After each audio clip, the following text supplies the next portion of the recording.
The suspect charged in the White House Correspondents Dinner scare is a California native. What we're learning about him coming up. A new proposal to tax billionaires sparks debate among healthcare concerns in Los Angeles. Tonight, the Dodgers are celebrating Japanese heritage. Find out what you can expect at the game.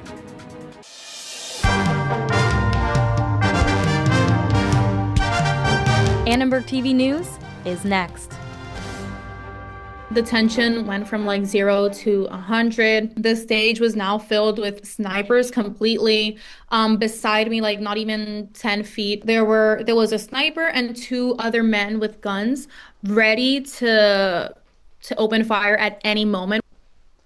Students were among those who fled the scene during the security scare at the White House Correspondents Dinner. Hi, I'm Chris Appy. And I'm Charlotte Calmez. Torrance, California native Cole Allen was charged today with trying to assassinate the president. All the information is preliminary. Everybody is evacuating the building right now. This is what is going on around the premises. I was actually sitting on the tables to the left of President Trump. The first thing I heard were like 2 loud bangs. I didn't know what's going on. And then I just see like a group of people just rushing in through the front door. I was so in shock that I could not stop shaking. So it was that like physical and mental reaction of just trying to just calm myself down so I could properly, 1, like make sure everyone was okay, and 2, do my job as a journalist and report on what was going on. At first, I didn't register what was going on. Security footage posted by the president on social media appears to show a man believed to be the suspect running through a security checkpoint at the Washington Hilton Hotel, where Saturday night's gala was held. Security officials drew their weapons and chased him down. 31-year-old Cole Thomas Allen, a teacher and engineer from Torrance, was charged in federal court this afternoon. A senior U.S. official told CBS News that investigators found a written manifesto in which Allen allegedly outlined plans to target members of the Trump administration. The official also says authorities identified anti-Trump and anti-Christian rhetoric on Allen's social media accounts. Allen faces a charge of attempting to assassinate the president. Prosecutors also charged him with transporting a firearm with intent to commit a felony and discharging a firearm during a crime of violence. U.S. Attorney for D.C. Jadine Pereira says she expects Allen to face additional charges as the investigation continues. Caltech responded to the shooting that allegedly involved an alum, saying, quote, "We were shocked to hear the news of the horrifying incident that transpired at the White House Correspondents Dinner. We are fully cooperating with law enforcement to assist them in their investigation. Violence of any kind is never the answer." We are so happy to share that we have collected over 1.5 million signatures. The so-called California Billionaire Tax Initiative reached enough signatures to qualify for the ballot in November. To get on the ballot, the initiative needed 875,000 signatures, and with 1.5 million total, they exceeded their goal easily. California is now under serious threat. Our healthcare system is nearing a breaking point. Those who have prospered from here in California can afford to invest a little more in keeping California running. It is this David versus Goliath battle. David has just won the first round. I was out there for days. I would be out there collecting signatures from the patients, and every patient who was eligible to vote signed in a heartbeat for this. Gavin Newsom and other prominent members of the Democratic Party oppose taxing billionaires. The governor argues the tax would cause wealthy residents to leave California and hurt the state economy in the long run. June 24th is the signature certification deadline, and if it passes, the act will be voted on this November. 52 tenured professors from USC's Marshall School of Business wrote a letter to the dean concerned for the school's future. In response, Dean Garrett wrote in a letter he wishes to, quote, "reaffirm my ongoing commitment to engaging openly and in good faith with our community." Marshall students, however, were grappling with a drop in rankings according to U.S. News, from 16th to 25th. I mean, to be honest, I think rankings only mean so much. Like, I'm already here, I'm getting my education. If the rankings change, I just have to do my best to get whatever job. Although it is a little bit concerning that the ranking of Marshall is dropping, I do know that you know, we're actively trying to improve it as well. I feel like Marshall really does have good opportunities, nevertheless, to get students to wherever they want to go. I have faith in our Marshall students that we will continue on. So, and yeah, this school is really amazing and hard workers.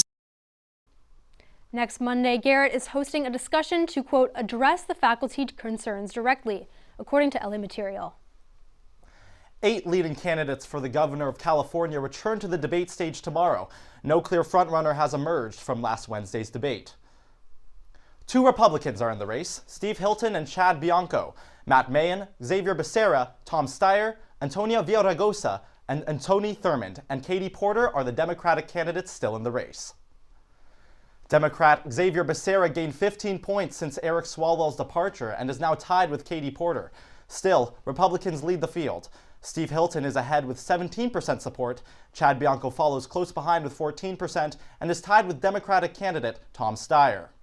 No one's going to win the race on positions they take today, but they need to make it out of the primary, and it looks like there's only one spot outside of Steve Hilton that's even available. There's no name recognition across the field. I don't see somebody breaking through like they're going to be on Jimmy Kimmel and then we're all going to know their name. I expect them to focus on Trump economy, housing, and crime issues as top 4, and then wide open from there. It's seen as the last push to make it in the top 2 primary. Tomorrow night's debate will take place at Pomona College in Claremont at 5:30 Pacific Time. And coming up, fundraising numbers for LA Race for Mayor are revealing new top-tier candidates ahead of the primary in June. Reality TV star Spencer Pratt and councilmember Nithya Raman are posting worrying numbers for incumbent mayor Karen Bass. Spencer Pratt has raised nearly $540,000 since January 1st. Raman is close behind with $530,000. Bass has raised only $495,000 since January, but she has been fundraising for re-election since 2024. Bass also met with President Trump at the White House last Wednesday to push for wildfire relief funding, marking a rare moment of cooperation after months of clashes. Pratt mocked Bass on social media, posting, quote, MAGA Karen, in response to photos of Mayor's team carrying MAGA merch. Early polling shows Bass leading with 25% support, Raman second at 17% support, and Pratt trailing at 14%. Still ahead, rapper Travis Scott and his Cactus Jack brand return to USC, but this time in the classroom. And don't beat it just yet. Kendall has new reactions to the new Michael Jackson movie that released this weekend. Here in Little Tokyo, Dodgers fans are gearing up for tonight's game. Find out why just ahead.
It's Japanese Heritage Night at Dodger Stadium with 3 notable Japanese superstars playing for Los Angeles. Sebastian Soto is live in Little Tokyo with a report about how the Dodgers are celebrating Japanese history. Sebastian? Yeah, that's right, Charlotte. You see it right there, the Shohei Ohtani mural here in Little Tokyo. And Dodgers fans here are gearing up for tonight's annual Japanese Heritage Night. The game will feature a Japanese band, DJ, and performance group. There's also even a Japanese-inspired food menu, and all attendees will receive an exclusive jersey. With a history of bringing in Japanese players, the Dodgers have loaded their lineup with a total of 3 powerhouse players: Shohei Ohtani, Yoshinobu Yamamoto, and Roki Sasaki. The Dodgers made history by being the first team in Major League Baseball to have Japanese players in the starting rotation for 3 consecutive games. I went last year to the Japanese Heritage Night, and they had like special food there, and it's just amazing seeing like the outreach it's had towards like the Japanese people. We came here for the game. Yeah. We have 15 friends coming with us. We bought a block of 15. We're like kind of a little obsessed right now. Plus I have cousins and relatives in Japan that come and stay with me just to see Ohtani play. Now the celebration has already begun, but there's still time to make it to the game. It starts just after 7 p.m. and you can purchase your tickets on the MLB website. In Little Tokyo, for Annenberg Media, I'm Sebastian Soto. We'll send it back to you guys in the studio. Thank you, Sebastian. Meanwhile, back on campus, USC has gone sicko mode. Travis Scott will be the subject of a new class at Annenberg coming this fall.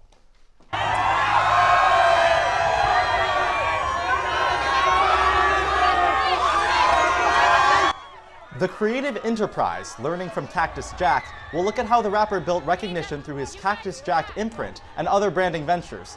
It will be taught by award-winning and Grammy-nominated scholar Josh Kuhn, and Travis Scott commented on Annenberg's announcement with, quote, 9 fire emojis, and students are excited about this unusual class. I'm a huge fan of Travis Scott's music, and I've always wanted some Cactus Jack merch. I heard it's closed, but as soon as the spot opens, I'm ready to pounce on it. I'm not really sure about the class because he's had some controversies in the past. It is really cool, yeah, to be seeing like all sorts of different classes and having all of these like different celebrities. I feel like people tend to have more interest in learning when they are studying someone that they're interested in or like topic that they're like excited about. So I feel like it's a really great addition to our curriculum. USC is full of these unique classes. Students can also enroll in Sinners, Art and Industry, The Evolution of K-pop, Introduction to Medical Clowning, and Dreams and Madness, the art of Japan's golden age of animation. Now, it's been a gorgeous week in terms of the weather on campus, but it's been a bit chilly. Leilani, is it supposed to warm up? Yes, thank you, Charlotte and Chris. It is supposed to warm up. Hello, everyone, and welcome to Powell Predictions. My name is Leilani Powell, and I'm here to bring you this week's weather forecast. This week marks the end of classes for Trojans here at USC, and in classic California fashion, we are seeing sunshine across the skies. Right now, the temperature rests at 65 degrees. Moving into our 5-day forecast, I predict that temperatures will rest in the low 70s throughout Tuesday and Wednesday. As we continue into the week, those temperatures will rise slightly, reaching into the mid and high 70s. With partly cloudy skies on Saturday, this weekend is perfect for those last-minute study cramps for finals, outdoor get-together with friends, and celebrations of new jobs and internships. No matter how you choose to spend these final moments of the year, Trojans, don't take this time for granted. Just as we're heading into summer, the USC girls water polo team made a big splash yesterday. Isn't that right, Jonathan? That's right, Leilani. USC women's water polo swam their way to a national championship this weekend. USC freshman guard Elijah Arenas made a big decision. Or did he? Find out what. And see which Trojans were selected in this year's NFL draft. Next on ATVN Sports.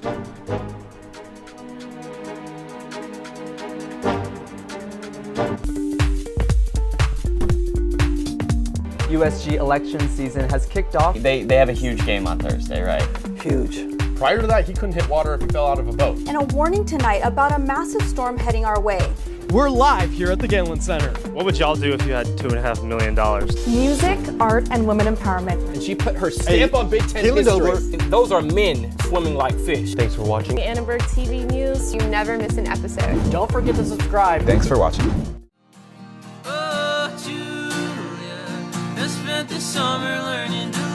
So, live from the Halo is USC Annenberg's take on NPR's Tiny Desk concerts. wearing the dress that you wore. This is like a platform for USC students and adjunct students just to perform and play their music for an audience. The girl who nurtures the feelings you kept in, whose touch leaves you begging for more.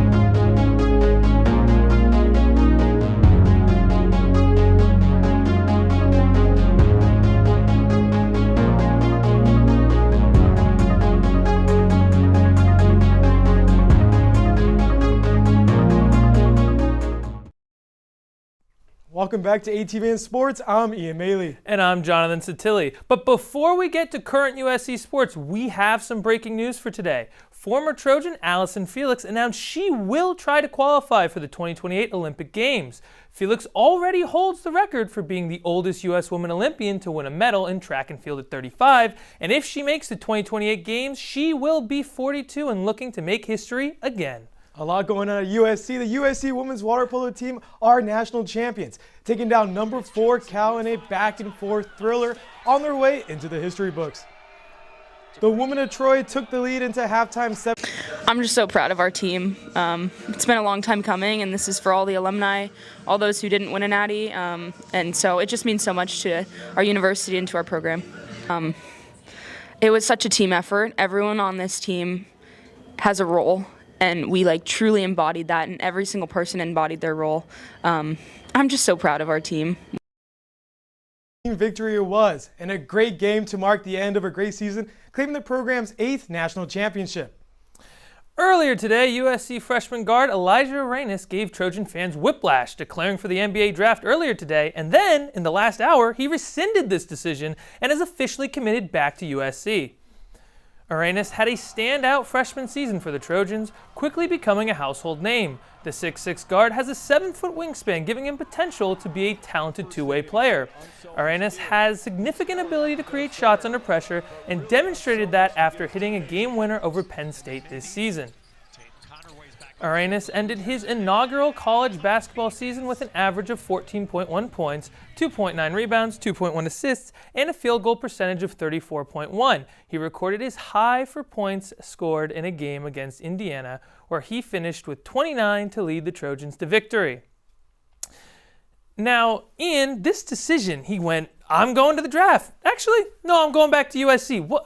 How do you feel about that? Well, first of all, when I heard the news, I was like, this guy has draft capability? I don't know about yet. You know, he dealt through injuries. All of USC basketball team last season dealt through injuries. But him going to NFL draft right now is a surprise. Now him coming back, I have no idea what he's doing. Arenas has no idea what arena he's going to be playing in next year. No, it is not. Especially with that kind of production that season.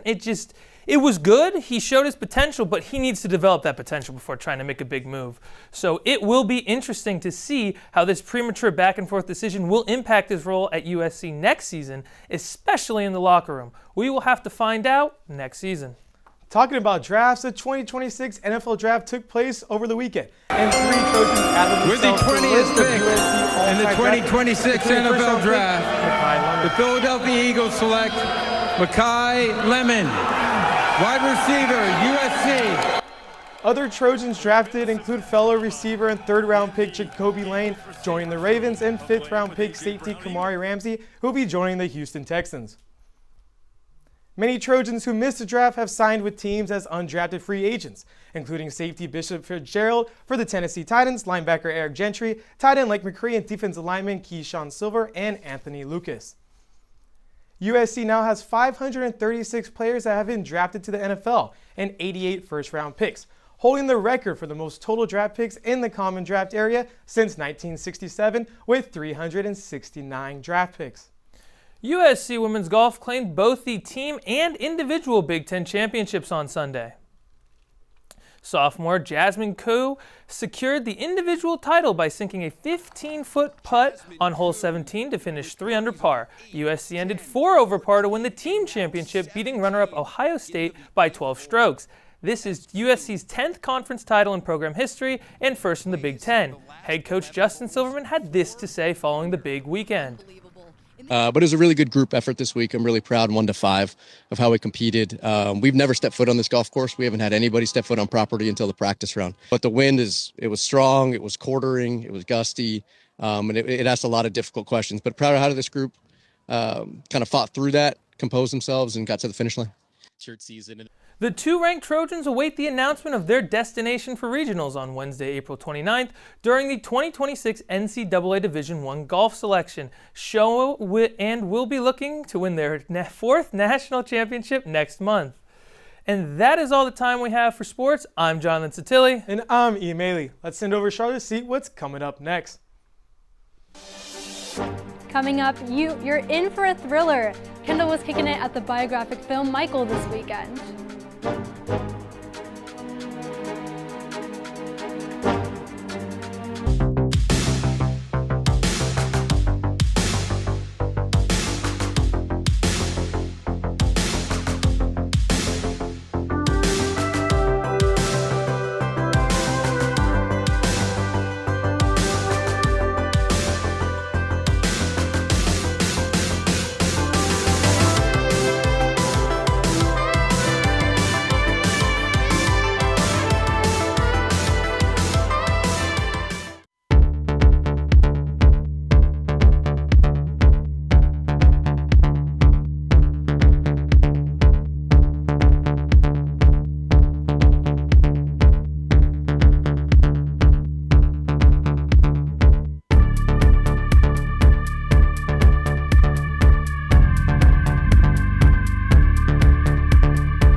Today, Kendall is off the wall to discuss the biggest movie of the year. Thanks, Charlotte. Today I decided to beat it to the halo because the new Michael Jackson movie just makes me want to scream.